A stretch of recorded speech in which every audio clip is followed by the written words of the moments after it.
Hello and welcome back to module number 13, and we are going to cover in this module two subject. And usually in this module I usually talk about interaction visualization or dynamic visualization, depends who you ask and what framework he works on. But for me, and again this is a personal thing for me, is that I see the interaction visualization as part of the animation. And so interactive for me is always associated with animation. So before we'll go on to talk about interaction, I will give you a very short summary of animation in order for you to tell the story. So we learn in this class about the goals of visualization, and we talked about rules, and we talked about how to confirm the analysis in order for it to be displayed or present in visual, and just to confirm, or the idea of confirming it in visual helps a lot of people to understand the nature of the data and what is the analysis, help us to explore about data. The idea here is that we are often asked to do a comparison between human abilities to computer abilities. The computer, as we know, usually able to store data storage, ability to do search, ability to do manipulation of the data, and comparison. Humans are really all about general knowledge, about creativity, but they also have very specific perspective about subject. And so the idea of animation is to help to sort those things out in order for us to make things more more accessible and more understandable. But before we will talk about interactive, I would like, again, as I said before, I would like to talk about a short review of animation. So the term animation is the idea of to give life to, and it is the idea of how you move things in time and space. And so all those things, what you think that is really alive, basically is moving those objects in time and space in order for us to create this illusion that there is some life to it. Usually when we are talking about animation, we are talking about two categories: computer assisted animation and computer generated animation. In computer assisted animation, we are talking about a term that will be repeated again and again, which calls in-betweening, which means that you are creating the main character and you are creating a subcategory that will show that there is in betweening between those subjects in order for us to create the illusion. In computer generate animation, we have also two techniques, basically: low level technique and high level technique.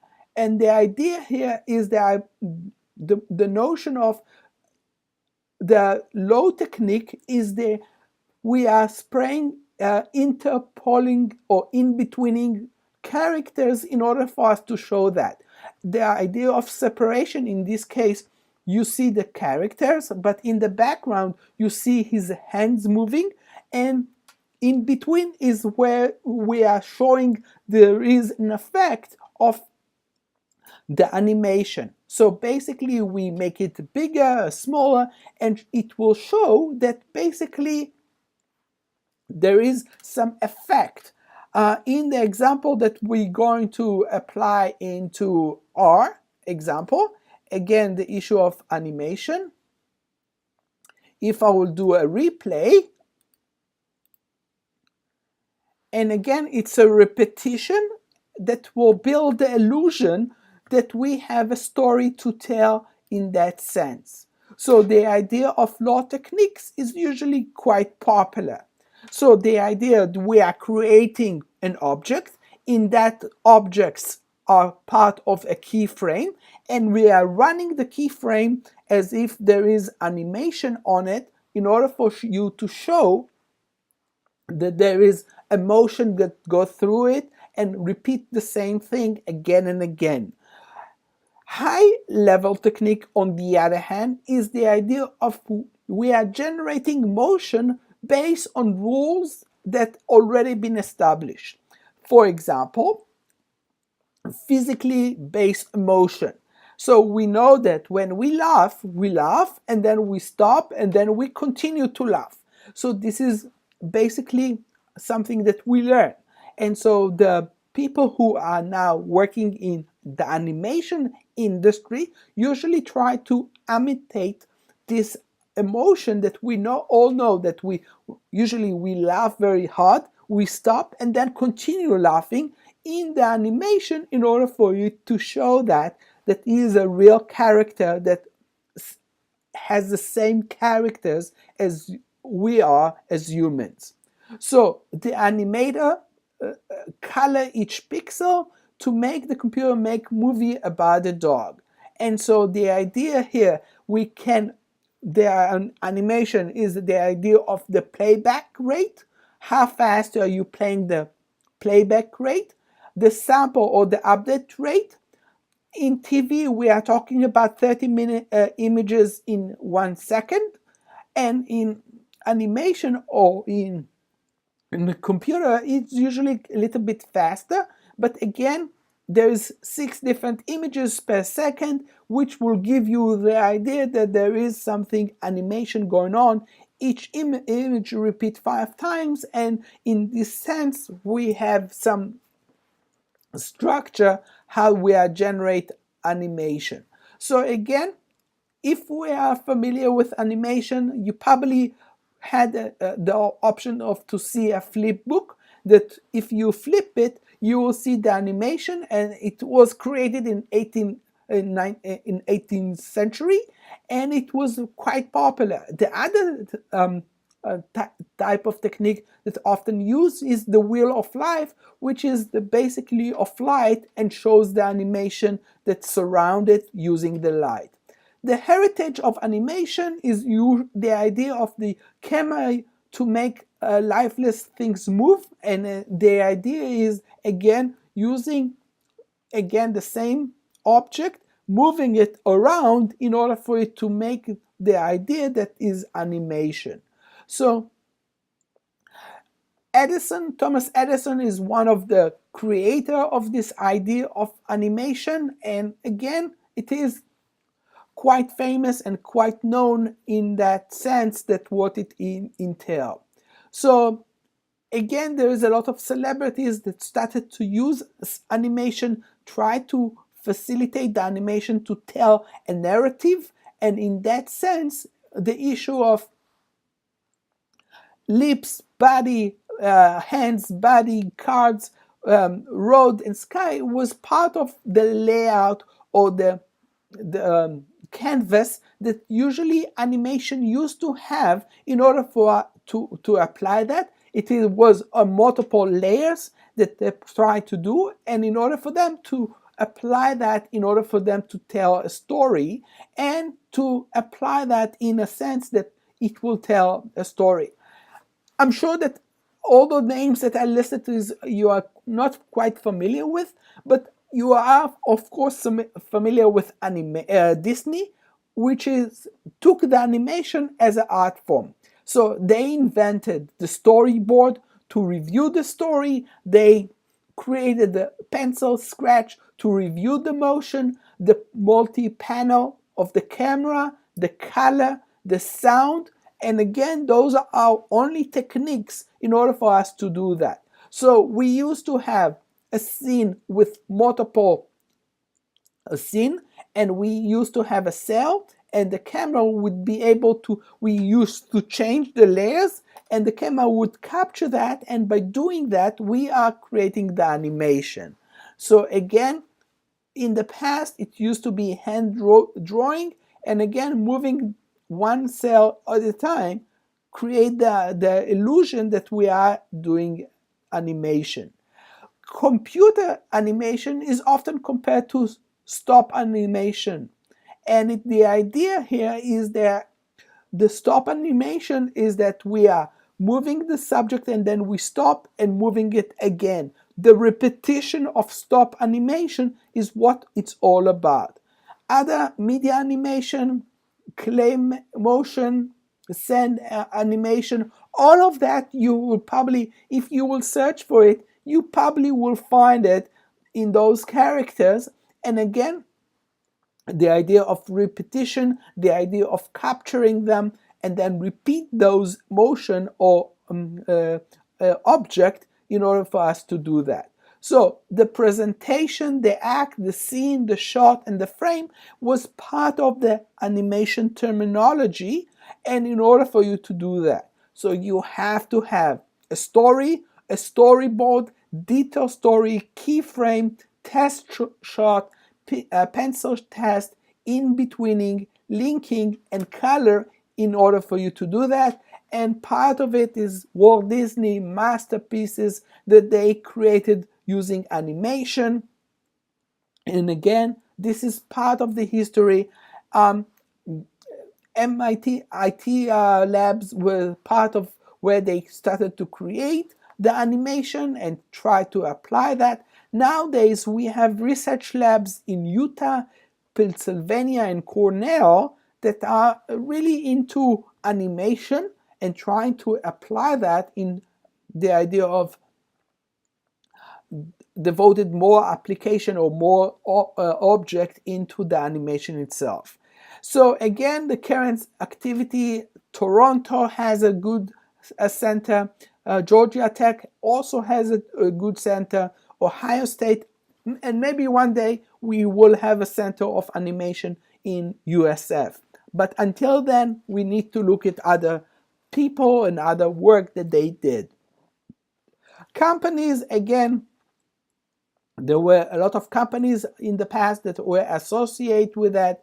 Pixar is probably the most famous one, Disney, but there's a lot of independent companies that also do animation, and there is a future to that. However, it's a lot of work, and it's a part of what they do, and it's really interesting. But again, that's not my field. I am just a big fan of animation. And again, this is part of animation. Animation also went to the TV, and we started to see that in 1995. And The Simpsons is my favorite animation cartoon, and probably talk about that in more and more. So back to our subject and back to our interactive. Interactive techniques is a combination between hardware and software that provides the way for computer to accomplish a single task.